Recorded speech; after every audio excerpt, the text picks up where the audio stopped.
bukan di mall atau marketplace. Obral courting ini sedang terjadi di pengadilan kita.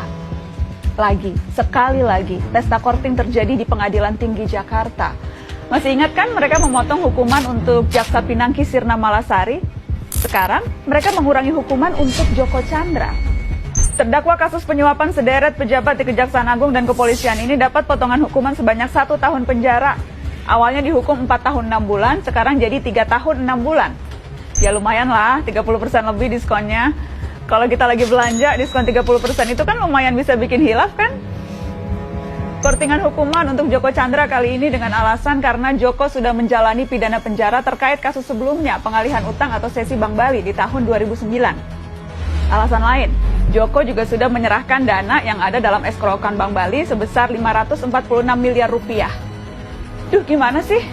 Fakta bahwa yang bersangkutan pernah terbukti bersalah melanggar hukum, kok jadi alasan hukuman berikutnya jadi lebih ringan? Orang yang pernah melanggar hukum ketika mengulangi lagi perbuatannya, mestinya dihukum lebih keras lagi dong. Apalagi kejahatan yang kedua ini untuk kabur dari hukuman kejahatan pertama. Jelas-jelas kejahatan kedua dilakukan untuk melecehkan hukum dan pengadilan.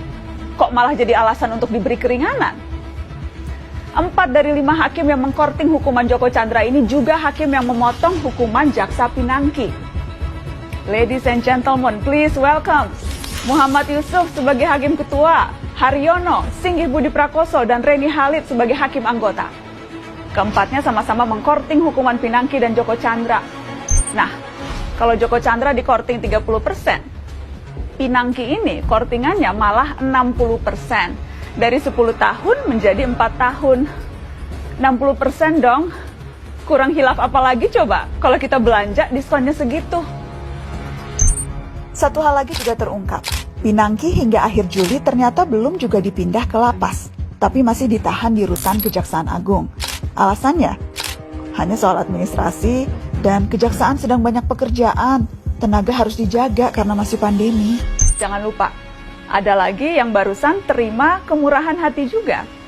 Juliari Batubara, mantan Menteri Sosial yang tersangkut kasus tilap menilap dana bansos. Ia dituntut 11 tahun penjara oleh jaksa dari KPK. Korupsi di tengah pandemi loh. Kurang buas apa lagi coba? Perlu digarisbawahi, jaksa yang menuntut 11 tahun itu dari KPK. Iya, KPK, anak buahnya Pak Firly Bahuri. KPK yang sekarang itu, yang beberapa bulan lalu berani koar-koar soal hukuman mati mereka yang menilap uang rakyat di masa pandemi.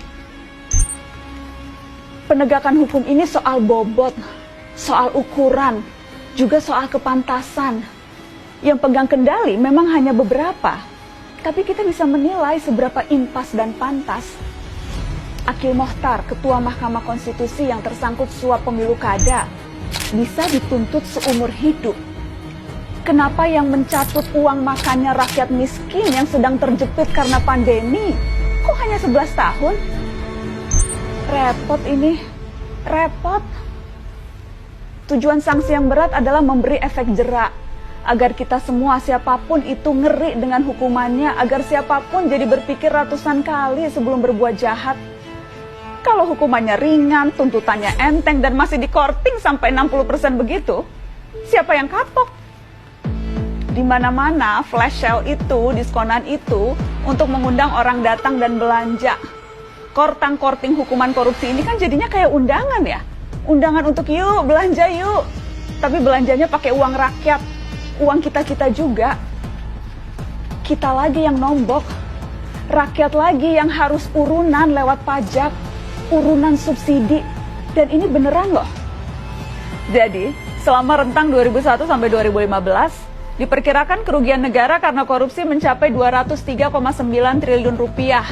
Namun total hukuman finansial yang diberikan kepada koruptor hanya 10,42% saja atau hanya 21,26 triliun rupiah. Ini belum ngitung biaya sosial dari praktek korupsi.